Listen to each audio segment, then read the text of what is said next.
5 years తర్వాత పుట్టిందండి నాకు.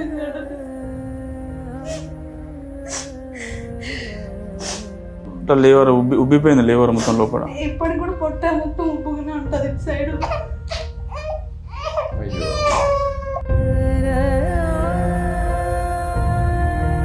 ఎంత ఖర్చు అవుతుందని చెప్పారు? 40 to 50 lakhs అవుతుంది. 50 లక్షలు, 40 నుంచి 50 లక్షలు. మరి అంత స్తోమత ఉందని మీ దగ్గర? స్తోమత లేదు సార్ అసలు. మరి ఎట్లా ఇప్పుడు మా బాబుని ఎట్లా నేను ఎవరైనా సరే సహాయం చేసి బతికించండి. 4 నెలల వయసులో 2 సార్లు ఆపరేషన్ చేయించుకున్నాను. అందరికి దండం పెడుతున్నాను, నా కొడుకుని బతికించండి. ఈ వీడియో చూసే వాళ్ళకి ఎంత కొంత అమౌంట్ చిన్న కొడుకుని బతికించండి. ఎంతో కొంత సహాయం చేయండి. అందరికి కాళ్ళు మాకు బతుకుతుందండి, నేను బతుకుతుంది అందరు.